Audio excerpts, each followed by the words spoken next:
전국적으로 전세 보증금을 돌려받지 못한 피해자들이 늘면서 지난해부터 전세 사기 피해 지원 특별법이 시행되고 있는데요. 제주에서도 피해 지원 신청자가 80명에 이르고 피해액은 70억 원이 넘는 것으로 집계됐습니다. 이따금 기자가 보도합니다. 대장암 수술 후 요양을 위해 2년 전 제주에 내려온 박모 씨. 제주 시내 한 타운하우스에 전세로 입주해 최근 계약 기간이 끝났는데 전세 보증금 6억 원을 돌려받지 못했습니다. 돌려받을 줄 알고 새 집까지 계약했는데 돌연 집주인이 말을 바꾼 겁니다. 그냥 지금까지 살아온 게 너무 잘못 살았다라는 마음이 들 정도로 내가 왜 그 계약을 했지? 왜 이 집을 계약하고 제주도 내려왔지라는 생각에 너무 힘든 시간을 지금까지 보내고 있어요, 저희는. 박 씨처럼 제주에서 전세 사기를 당해 신고한 피해자는 모두 80명. 피해액은 72억 원이 넘습니다. 주택 유형별로는 오피스텔이 47건으로 가장 많고 다세대 12건, 단독 및 다가구 주택 11건, 아파트 4건 순이었습니다. 제주 시내 한 오피스텔에서만 36명의 세입자가 17억 1,500여만 원을 돌려받지 못한 경우도 있었습니다. 국토교통부는 피해 신청자 가운데 54명을 전세 사기 피해자로 인정했습니다. 피해자로 인정되면 피해 주택에 대한 경매와 공매 유예 대행 서비스, 법률 지원 등을 받을 수 있습니다. 기존 주택에 대해서는 구입 자금을 대출 지원하거나 그다음에 전세에 대한 저리 대출, 그다음에 긴급 주거 지원, 그다음에 지방세 감면 등의 혜택이 있습니다. 하지만 신청자 14명은 피해자로 인정받지 못했습니다.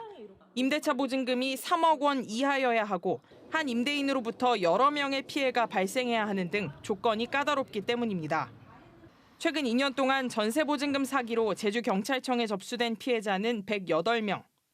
피해액은 145억 원이 넘어 실제 보증금을 돌려받지 못한 피해자는 훨씬 많을 것으로 추정됩니다. MBC 뉴스 이따금입니다. 도정질문 마지막 날인 오늘은 제주에서 급증하고 있는 미분양 주택 문제가 쟁점이 됐습니다. 또 5차례나 되는 모집에도 의사를 구하지 못하고 있는 민관협력 의원 문제가 도마에 올랐습니다. 도정질문 내용을 박주연 기자가 정리했습니다.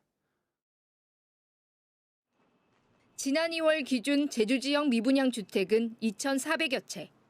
다 짓고도 팔리지 않은 악성 미분양 주택도 1,200여 채로 역대 최고치를 기록했습니다. 특히 미분양 주택의 70%가 읍면 지역에 몰려 있는 가운데 제주도가 서귀포시 안덕면에 400여 세대가 넘는 공동주택 건축 허가를 내주면서 논란이 일었습니다.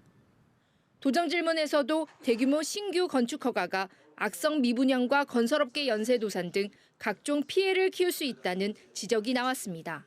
미분양률이 높아지면 높아질수록 지금 제주도 기업들이 연쇄도산할 수 있는 여건들이 굉장히 많아지거든요. 왜냐하면 실질적으로 시멘트, 철강, 모래, 그다음에 식당, 노동자 이런 부분들이 앞으로 연쇄적으로 엮어져-가지고 오영훈 도지사는 1,600채에 대해 착공 지연을 요청 중이라며 신규 주택 허가에 신중하겠다고 답했습니다.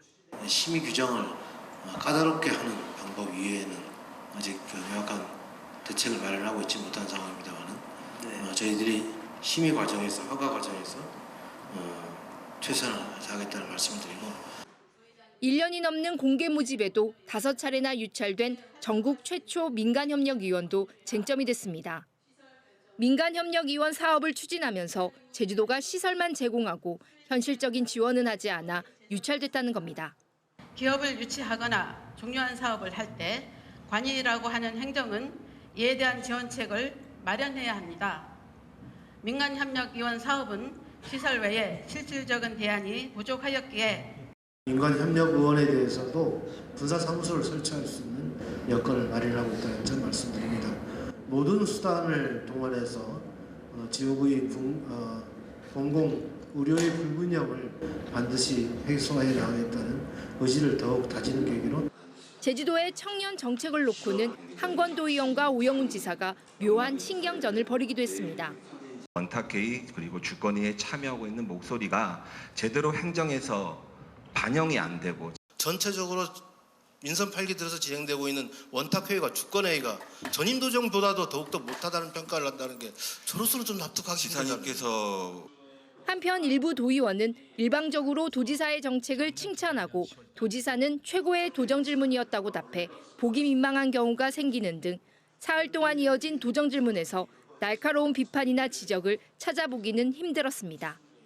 MBC 뉴스 박주연입니다. 농어촌 마을 주민들의 교통 불편을 줄이기 위해 이 콜택시처럼 부르면 달려가는 옵서 버스가 시범 운행을 한 지 5개월이 됐는데요. 제주도는 시범 운영 결과에 따라 노선을 확대할 계획입니다. 현장에서 어떻게 운영되고 있는지 이소연 기자가 취재했습니다. 정해진 노선이나 배차 시간 없이 콜택시처럼 부르면 달려가는 옵서버스. 지난해 10월 말 인구가 적은 제주시 애월읍과 서귀포시 남원읍 등 2개 권역에서 8대의 버스로 시범 운행 중입니다. 승객이 적은 버스 노선의 운행을 중단하고 그 버스를 콜택시처럼 이용하는 방식입니다. 제주도는 빈차로 운행하는 경우가 줄면서 기존 노선버스보다 하루 평균 주행 거리는 336km 줄었고 제주시 승객들의 대기 시간도 60분에서 16분으로 줄었다고 밝혔습니다. 하지만 승객들의 반응은 조금 다릅니다. 이용 중에 다른 호출이 들어오면 버스가 노선을 바꿔 탑승 시간이 더 늘었다는 겁니다. 그전에는 하나로 맞춰서 버스 타면 다이렉트로 유수함 오면 20-30분밖에 안 걸려. 근데 돌아오다 보면은 시간 보니까 2시간 반 걸릴 때도 있대요. 차를 불러도 30분 넘게 걸려 오히려 시간표에 맞춰 운행하던 노선버스가 더 편하다는 의견도 있습니다. 옵서버스 종료 시간 40분 전에 부르면은 버스가 안 오더라고요. 바로 배차가 안 되면은 1시간도 기다렸다가 타고 가요. 그럼 날씨가 춥고 비 온 날은 얼마나 불편하겠어요. 또 이용자 대부분이 휴대전화가 없는 고령자여서 복잡한 호출 방법도 문제입니다. 90이 넘도록 살아도 핸드폰 손에 안 쥐어봐서. 예. 옵서버스 불러드립니까? 예, 불러주세요. 예. 교통카드가 있어도 버스에 탈 수 없는 경우도 생깁니다. 옵서버스를 이용하려면 사전에 콜센터로 전화를 걸어야 하는데요. 하지만 현장에서 동행자가 생겨 함께 이동하고 싶어도 예약 인원이 아니면 승차하기 어렵습니다. 시내버스가 차를 돌려 반대 방향으로 운행하는 회차 지역인데도 운행마을로 지정돼 이용률이 거의 없는 곳도 있습니다. 이용하는 사람은 노인네 아니면은 여자분들인데 이 회차지가 있어가지고 시내버스가 계속 있어놓으니까 별로 필요 없어요. 이처럼 시범 운영에서 민원과 불편이 잇따르자 제주도는 시범 운영을 2달 더 연장하기로 했습니다. 병원에 많이 가는 시간, 아침 시간대는 고정 노선으로 다시 환원을 해서 운영하는 형태로 좀 바꿔보려고 합니다. 농어촌 마을 주민들의 이동권 불편을 줄이기 위해 도입한 옵서버스. 이용자들의 볼멘 소리가 커지면서 옵서버스의 취지를 무색하게 만들고 있습니다. MBC 뉴스 이소연입니다. 제주 전역에 미세먼지주의보가 이틀째 발효된 가운데 미세먼지 농도가 매우 나쁨 수준을 보였습니다. 한국환경공단에 따르면 오늘 오후 2시 제주시 연동의 미세먼지 농도는 세제곱미터당 267 마이크로그램까지 치솟았습니다. 이후 미세먼지 농도는 조금씩 옅어지고는 있지만 여전히 제주 대부분 지역의 미세먼지 농도가 매우 나쁨 수준을, 초미세먼지 농도는 나쁨 수준을 보이고 있습니다. 제주 지역은 내일도 황사의 영향으로 공기질이 나쁠 것으로 예상됩니다. 제44회 장애인의 날을 맞아 제주 지역 장애인들이 탈시설과 자립 지원을 촉구하고 나섰습니다. 제주 장애인 인권 포럼은 제주 벤처마루 앞에서 420 장애인 문화제를 개최하고 제주 지역 장애인 탈시설 지원 조례 제정과 권리 중심 중증 장애인 맞춤형 공공일자리 마련 등을 요구했습니다. 이와 함께 문화제에서는 자유 발언과 노래 공연 등이 진행됐습니다. 화물연대 제주역본부는 제주도청 앞에서 결의대회를 열고 삼다수 운송 노동자들의 고용 보장을 촉구했습니다. 이들은 3년마다 이루어지는 제주개발공사와 운송사 간 입찰과 계약 과정에서 삼다수 화물 노동자의 고용이 보장되지 않는다며 제주도가 직접 나서 삼다수 운송 노동자의 고용 보장을 책임지고 열악한 노동 조건을 개선해야 한다고 주장했습니다. 수월봉 산책로 절벽 붕괴 사고 원인은 식물 뿌리와 빗물 유입 등으로 추정됐습니다. 제주도 세계유산본부는 사고 원인 조사 결과 수월봉 나무 등 식물의 뿌리가 무너진 화산 쇠설층으로 자라면서 금이 갔고 그 사이로 빗물이 들어가면서 붕괴된 것으로 추정했습니다. 유산본부는 또 추가 붕괴 우려에 대한 대책과 안전 조치에 대해서는 문화재청과 협의 중이라고 설명했습니다.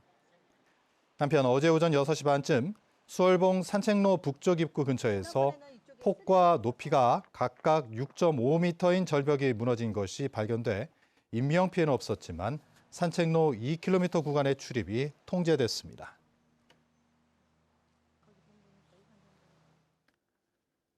국립대 총장들이 의대 증원 규모 조정을 요구했습니다. 제주대학교 김일환 총장 등 6개 국립대 총장은 내년도 입학 전형의 경우 증원된 정원의 50에서 100% 범위 안에서 자율적으로 모집할 수 있도록 해달라고 정부에 건의했습니다.